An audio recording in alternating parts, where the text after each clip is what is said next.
गुरुर्ब्रह्मा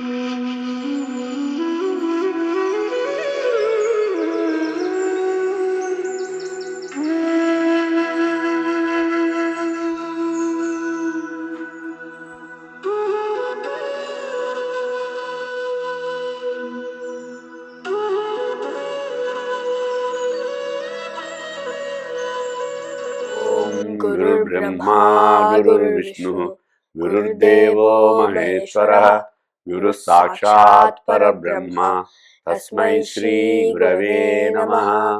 वसुदेवसुतं देवं कंसचाणूरमर्दनं देवकी परमानन्दं कृष्णं वन्दे जगद्गुरुम्। ॐ श्री गुरुभ्यो नमः। Namaste all. Welcome to the third episode of the Bhagavad Gita podcast.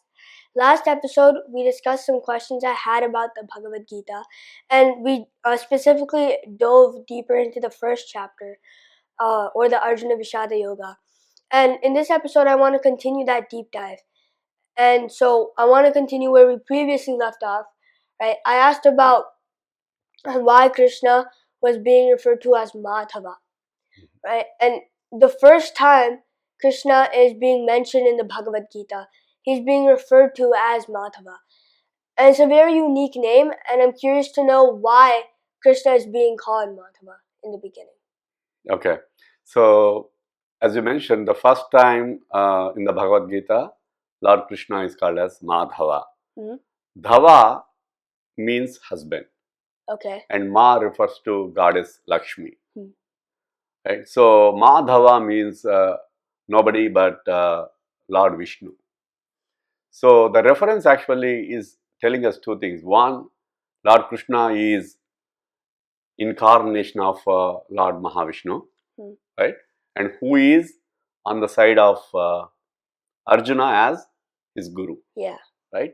And also, goddess Lakshmi always refers to wealth and also victory. In the last sloka of Bhagavad Gita, Yatra Yogishwaro Krishna Yatra Partho Thanurtharaha Tatta Shri Vijayo Bhutihi Dhruva Nitir Matir Mama. So there in the sloka we are referring Krishna as Yogishwara, right? Yogishwaro Krishna, and in the last verse Sri Vijayo Bhutihi, right? So Sri means again reference to the wealth that goddess Lakshmi brings, and also Vijayam. Vijayam is the victory. So symbolically, by calling Lord Krishna as Madhava, they are also saying that in the beginning itself, the victory is going to be Pandavas, right? Yeah. And also the symbolic reference is that if the Guru is on your side and if you are listening to Guru, then you are going to be victorious. Right? So that is the significance of Madhava. The reference to Madhava. Also, on similar lines, Arjuna is referred to as Gudakesha, Rishikesha. He also has different names throughout the Bhagavad Gita. Why is that the case? Right. So again, even I think even Lord Krishna is called Rishikesha and Arjuna as a Gudakesha, right? And do you remember any slokas where this reference has been made? So one of the slokas is in the first chapter. Eva mukto Hrishikeshaha Gudakeshena Bharata Senayorubhayor Madhye Sthapayitva Rthotamam. And then the second one is in the second chapter. Eva muktva Hrishikesham Gudakeshah Parantapah Nayotsya iti Govindam Ukva Tushnim Babhuvaha. Right. So in both the slokas you just chanted, right? Different names have been referred to, right? Yeah. For example, Krishna as Hrishikesha and also Govinda, right? And we just discussed about being referred to as Madhava. And similarly, Arjuna referred to as Gudakesha, Parantapa, right? Yeah. So all these names have a context. Right? They have a meaning, and also that meaning has a specific context. Right. So what Guru does is, he's actually reminding you of your real ability. As an example, like the Guru makes you realize that God is within you, right? So similarly, Hrishika means like your organs and your senses. Okay. So Isha means the Lord or the King, right? Who is controller. Pretty much like Isha refers to the word as a controller. So Hrishikesha, so he's saying that as the Guru, he is controlling your senses and also your mind. And so conversely, if you have your mind on the Guru, it means like then you are actually following the Guru, right? And of course, many different names as Madhava we discussed. Govinda is one of the names that Lord Krishna loves a lot because he actually got it with a great difficulty. Remember the Govardhana? Yeah, Govardhan Hill. Govardhan Hill, right? He lifted it for 7 days, 7 continuous days and nights, right, on his little finger. Yeah. And that is when he protected all those Gopalas and also the cows. And that is after which he got this name as Govinda. And Lord Krishna actually loves that name a lot. Okay. And Gudakesha means Gudaka refers to sleep. Sleep refers to what they call as Tamo Gunam, which is like a darkness, right? Like sleep refers to Ajnanajam, Ajnana. In one of the slokas, I think later comes Ajnanajam Tamaha. Yeah. Right, I think in the 10th chapter. Yeah. So basically, like your darkness is referred to the ignorance or ajnanam. So by calling us Gudakesha, Lord Krishna is reminding Arjuna that you already have conquered your darkness and why the ajnanam is again coming to you now, right? Why the ignorance is coming back to you. So he is reminding it. So Guru always, as I said earlier, right, always reminding you of your real ability. So just to give an illustration of, as an example, there is a forest where there is a big group of tigers, which we call as ambush of tigers. Okay. And one day this group of tigers, the ambush, went on hunting and they came across a flock of sheep. So many sheep were there. And when they hunted, at the end, I mean, all the sheep went helter-skelter. Some of them survived. Yeah. And one of the smallest cubs of the tigers, right, it got lost. It got lost and it went along with the sheep, the flock of the sheep. So from there onwards, the tiger cub started growing along with the small sheep, right? Okay. But it knew that it was different, but it didn't know who it was. And her sound was different. Her appearance was different, but it couldn't figure out. It started thinking it is still a sheep, right? Until one day when it encountered another tiger. And another tiger said, hey, you are not a sheep. You are a tiger. Okay. And that is the revelation, that is the realization for this small cub, right?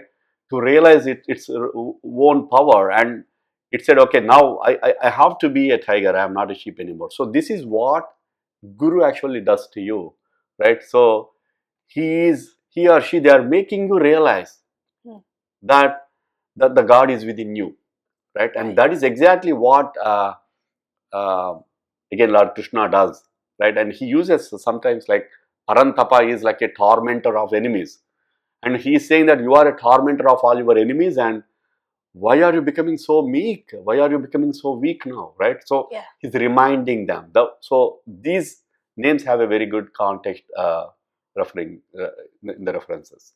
Okay.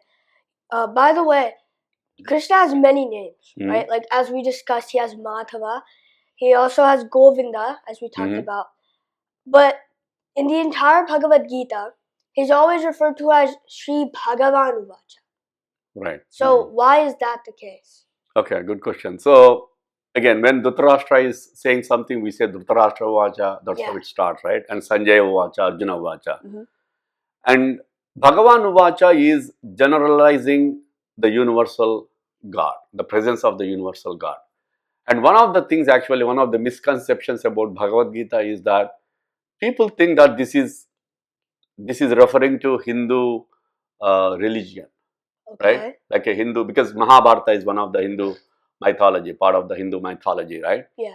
But the beauty of Bhagavad Gita is that it is all pervading. It can be applicable to any religion for that matter. And the reference of Bhagavan is a proof, is an evidence for this. It's a Okay. testament. Mhm. So Bhaga, so the word Bha means the radiance, the brightness, the illumination, right? Which Okay. refers to the energy. Hmm. And even the word, if you club the letters Bha and Ga, the Bhaga means it's actually showing your supreme power. Hmm. And Bhagavan is a reference to somebody who has this supreme power, who could control, who can give you fortunes and luck, right? So that is the reference for anyone, right? So meaning like we all believe, regardless of your religion, your belief systems, people know that there is superhuman energy out there, Yeah. right? The universal energy in Mhm. whichever the name you have, whichever the form you believe in that. And that actually refers to the word, the Bhagavan. Hmm. So when you apply this, as I said, regardless of your religion, regardless of your belief systems, there is a lot of day-to-day management, day-to-day lessons, the way of living that Bhagavad Gita teaches us. Okay. And that is actually indirectly given. Remember, we keep talking about Guhyam, Yeah. and the reference of Bhagavan is a Guhyam, is the secret, like a lot of people do not know and realize. And it is a proof that it can be applied to any religion, Hmm.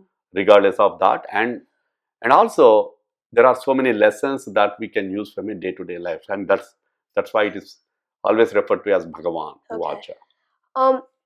And Arjuna and Duryodhana, right?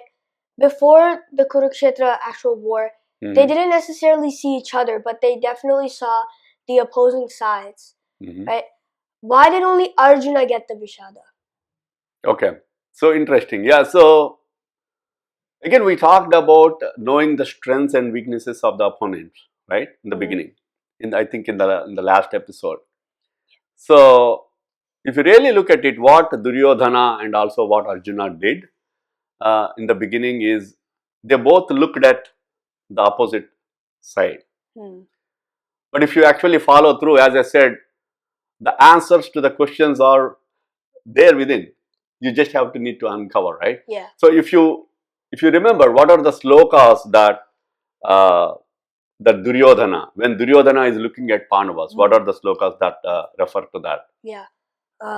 अत्र शूरामहे श्वासाः भीमार्जुनसमायुधि युयुधानो विराटश्च द्रुपदश्च महारथः धृष्टकेतुश्चेकितानः काशीराजश्च वीर्यवान् पुरुजित्कुन्तिभोजश्च शैब्यश्च नरपुङ्गवः युधामन्युश्च विक्रान्तः उत्तमौजाश्च वीर्यवान् सौभद्रो द्रौपदेयाश्च सर्व एव महारथाः. So again, in all these slokas in the verses, you will see the reference of Shura, Veera, right? Like, Yeah. all the people who are the valiant people, who are brave, who are fighters. Maharadha. Maharadha means somebody who can fight with 10,000 people. So, and Maheshwasaha means like somebody who can handle the bow and arrow, right, in the greatest skills that they have exhibited. So, what Duryodhana is looking, when Duryodhana is looking at Pandavas, he is looking at all the fighters, Okay. right? He is looking at Shura, he is looking at the Veera, right, and the Maharadha. He is looking at the fighter. So he is looking at his own relatives. Remember, most of the relatives, but he is not looking at them as a relative. He is looking at them as the fighters, right? Yeah. And that is actually, in a way, it actually kindled, it kind of ignited his ability or his intention to fight the war, right? But let's look at the slokas that what actually has Arjuna saw in what are the slokas. Yeah. तत्र पश्यत् स्थितान् पार्थः पितॄनथ पितामहान् आचार्यान् मातुलान् भ्रातॄन् पुत्रान् पौत्रान् च कींस्तथा श्वशुरान् सुहृदश्चैव सेनयोरुभयोरपि तान् समीक्ष्य स कौन्तेय सर्वान् बन्धून् अवस्थितान्. So now he's also looking at the similar fighters, right? Again, everyone, the whole army. We talked about these 18 Akshamohinis, right? They are all armored, like they all got these weapons in their hands. Yeah. But Arjuna is looking at Matulas, Pitran, right? So he's looking at the fathers, right? Like a father, his own fathers, and he's looking at the grandfathers. Yeah. And he's looking at his uncles. He is looking at his cousins. And Sarvan, what is the last line you said? Sarvan Bandhun Avasthitan. Avasthitan. So now he is looking at all of them as a relative. Avasthitan Bandhun. Okay. So the major difference is he is looking from a different perspective. Right. Oh. So that is the perspective which actually made Arjuna to be sad. Because the relation, remember, the relation didn't start during the war. The relation existed from forever, right? Yeah. But Duryodhana, why Duryodhana didn't get sad is because he looked at all of them as their fighters and warriors, and that reminded him of his ability, whereas somehow Arjuna failed to look at them as fighters. And he started looking at them as, his own bandhun, like, his own blood relation. And which, by thinking of that, he missed the point that these are all the people who came to fight with him. Yeah. And fight with his side. Okay. And that is the perspective, what we call as a perspective, right? So depending on the perspective, you realize things. And Arjuna failed to see the warriors, and he saw the relations, and that's how that Vishada came to Arjuna and not to Duryodhana. Yeah. And Arjuna, he doesn't want to kill his relatives, right? Obviously, he doesn't want to fight the war. Why is being kind wrong in this case? Right. So, so Arjuna says, again, when he starts talking, right, he says, Nakangshe Vijayam Krishna Nacharajyam Sukhanicha, right? Yeah. And he keeps on talking a lot, so many slokas, but pretty much it sounds like he wants peace. Yeah. Right? He doesn't want to kill. But remember, he doesn't want to kill, primarily he is thinking from his relative's perspective. Yeah. But the biggest thing is, being kind is good, but being meek is bad. Right? And the first thing you have to realize is, if you are being kind, it should give you internal peace. Yeah. And what actually did that give to Arjuna?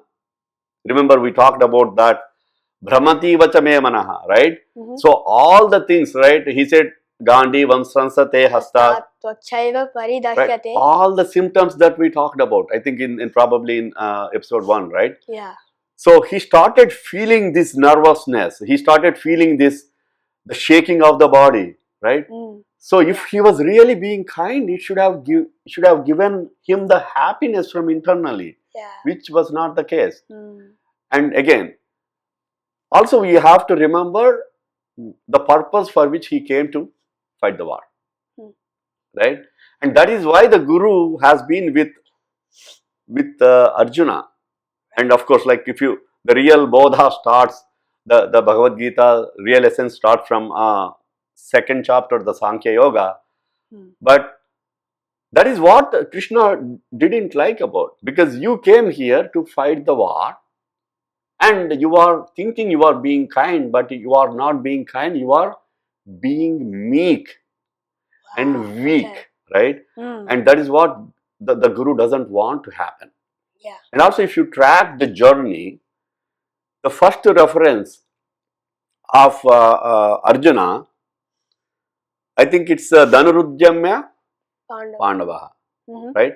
pravrutte Shastra shastra sampate dhanurujyamya pandava. So he is saying that pravrutti means the nature. What is the nature of the king? Shastra sampate. So he is dhanurujyamya. So the bow and arrow, he is lifting it. The first reference of Bhagavad Gita about Arjuna, the first verse says pravrutte shastra sampate. And what is the last line of Arjuna Vishada Yoga? Visrujya Sasaram chapam. Visrujya sasaram chapam soka samvigna manasaha. So just to remember, track the journey, right? So the person who came to fight the war, who lifted his bow and arrow to start fighting, Visrujya. At the end, what actually happened? Visrujya, he dropped. Sasaram chapam, both. He dropped both the bow and arrow. Yeah. And that is what Guru doesn't like about, right? Because Guru always wants your victory. And so that is what Lord Krishna is trying to help Arjuna with, because Arjuna was not in the right state of mind. And he thought it is being kind, but that is not the truth. And because that's why, again, that's why, Lord Krishna actually starts giving the bodha to Arjuna. And so, we talked about it. You just said that Lord Krishna didn't like it. In the first chapter, Arjuna, for like 19 shlokas, he talked about the consequences of the war and his reasons of not wanting to fight, right? And he kept elaborating on that. Why didn't Krishna ever interrupt him in those 19 shlokas? And why did he wait until he was done talking to start? Okay, so yeah. So a couple of things that we need to observe here. Importantly, the first thing is, Guru loves you so much, more than you love yourself. Okay. I hope you are following this, right? Yeah. Meaning, like you yourself, you may love yourself, but Guru loves you more than that. The example actually is in this chapter, because at some point Arjuna says, "Etan nahantumichami gnatopi madhusudana." So what he is saying, that I don't want to kill these people, even if I get killed. Gnatopi. Even if I get hurt, or even if I get killed. And Guru doesn't like that. Yeah. And then that's what Lord Krishna, I mean, like, even if Arjuna wants for himself to get killed, but your Guru will not let that happen, right? Because Guru always loves you more than you can imagine, right? And so that is one thing to know, very, very importantly. And secondly, and what Lord Krishna is trying to do is, he doesn't want to treat the symptoms. Right. He wants to really understand the root cause. So what are the symptoms? So just to give an example, if somebody gets fever, right? So fever is a symptom. Meaning there is an underlying cause. Maybe there is some infection in the body. Yeah. Maybe there is some wound. Maybe there is something happening within your internal system, right? So if you treat your symptom, the main cause, the root cause is not actually being treated, right? Yeah. So the good leader, the guru or the good coach, what do they do is, we call it as active listening. Active listening is, okay, like a good doctor, when you go to the good doctor, and they won't immediately, the moment you say fever, they won't simply give you the pill for the fever, right? They really want to know what are all the things, other things that you experience. So similarly, Arjuna keeps on talking so many things because he is getting confused. He's being meek to he being kind, right? Yeah. And to the point that, okay, I don't want anything. It's okay even if I get killed. And as a guru, he is continuously listening to that, and he's going on a logic which sounds logical. But later Krishna, in second chapter, he says, Prajnavadanscha bhashase. He's saying that, okay, you think that you are so logical, the way you are talking, right? And to some extent, actually, he includes Krishna as well. Arjuna, includes Krishna as well, as if Krishna came there to fight the war in some of the verses, Oh. right? So why Krishna didn't interrupt is he really want to know the whole. It's almost like the diagnosis, right? Yeah. He's doing okay because this is not happening in a minute, in a moment, right? Because he came to fight the war and he started looking at the relatives and all that, and so Krishna really wants to get to the bottom of that, to the bottom of the root cause. Why is this even happening, right? And after which actually, like listening to this, called as a, again, like a good coach will patiently listen to all of it, Yeah. right? Okay. And that is where the real bodha, you will see that in the next chapter, Sankhya Yoga. It actually, it's almost like the essence of the whole Bhagavad Gita. You will see that it has the major message from all these 18 chapters, like a capsule. So until this chapter, I mean, like he hardly says anything. Like Lord Krishna hardly says anything in this, right? But he's just listening. So he let Arjuna keep going. He's just waiting because he's actively listening, understanding what Arjuna is actually experiencing and what he's undergoing. And in the second chapter, he starts addressing that. Yeah. Okay. You mentioned the second chapter, right? And you also said that it has the entire essence of the Bhagavad Gita, and so I would like to dive a little deeper into that. Sure. But more importantly, the second chapter is called the Sankhya Yoga, right? What does the term Sankhya mean?